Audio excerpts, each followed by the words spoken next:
আওয়ামী লীগ সরকারের গণহত্যার বিষয়ে নিরপেক্ষ ও গ্রহণযোগ্য আন্তর্জাতিক তদন্ত চেয়ে জাতিসংঘকে চিঠি দিয়েছে বিএনপি। দুপুরে রাজধানীর গুলশানে জাতিসংঘের আবাসিক প্রতিনিধি গুয়েন লুইসের কাছে চিঠি হস্তান্তর করা হয়। এদিকে দলটির মহাসচিব মির্জা ফখরুল ইসলাম অভিযোগ করেন, ছাত্র জনতাকে হত্যা করে এখন ভারতে বসে ষড়যন্ত্র করছে স্বৈরাচার শেখ হাসিনা। খান আলামিনের রিপোর্টে বিস্তারিত।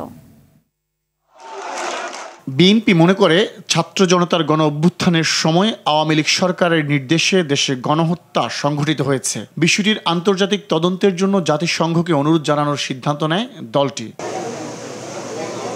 এরই মধ্যে অন্তর্বর্তী সরকারের প্রধান উপদেষ্টাকে এ বিষয়ে পদক্ষেপ নিতে অনুরোধ করেছে বিএনপি। এবার অনুরোধ করল জাতিসংঘকে। রাজধানীর গুলশানে এ বিষয়ে একটি চিঠি নিয়ে জাতিসংঘের আবাসিক প্রতিনিধি গুয়েন লুইসের কাছে যান বিএনপির স্থায়ী কমিটির সদস্য আমির খসরু মাহমুদ চৌধুরী ও আন্তর্জাতিক বিষয়ক সম্পাদক শামা ওবায়েদ। চিঠিটি দেয়া হয় জাতিসংঘ মহাসচিব বরাবর। পরে আমির খসরু মাহমুদ চৌধুরী বলেন, আওয়ামী লীগ সরকারের পৃষ্ঠপোষকতায় যে হত্যাকাণ্ড হয়েছে তা আন্তর্জাতিকভাবে নিরপেক্ষ তদন্ত প্রয়োজন। জাতিকে কলঙ্ক মুক্ত করতে হলে যে ঘটনার মাধ্যমে হত্যাযজ্ঞ করেছে সরকারের পৃষ্ঠপোষকতায়, এটাকে জাতির সামনে, বিশ্বের সামনে আমাদেরকে তুলে ধরতে হবে, যাতে আগামী দিনে বাংলাদেশে কেউ সাহস করবে না যে বাংলাদেশের নিজের দেশের নাগরিকদের হত্যা করে জোর করে ক্ষমতায় গিয়ে থাকার যে আকাঙ্ক্ষা, সেই আকাঙ্ক্ষা যাতে কারো মনে আগামী দিনে না যায়। এদিকে দিনাজপুরে পথসভায় দলটির মহাসচিব মির্জা ফখরুল ইসলাম আলমগীর অভিযোগ করেন, ছাত্র জনতাকে হত্যা করে এখন বিদেশে বসে ষড়যন্ত্র করছে শেখ হাসিনা।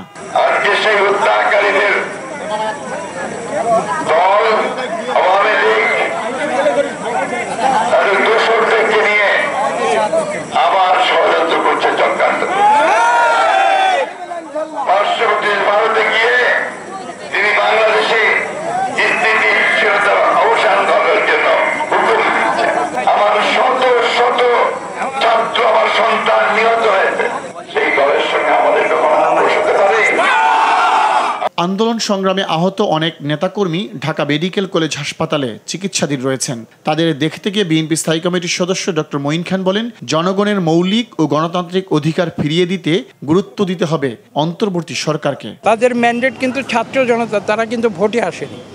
কাজেই তারা যে ম্যান্ডেট পেয়েছে, আমরা আশা করি তারা তাদের দায়িত্ব সঠিকভাবে পালন করবে এবং জনগণের যে মৌলিক অধিকার তারা সেটা উপলব্ধি করেন এবং তারা সেভাবেই কাজ করে। 15 আগস্টকে কেন্দ্র করে আওয়ামী লীগ কোনো ষড়যন্ত্র করতে চাইলে তা জাগ্রত জনতার সামনে টিকবে না বলেও জানান বিএনপির এই নেতা।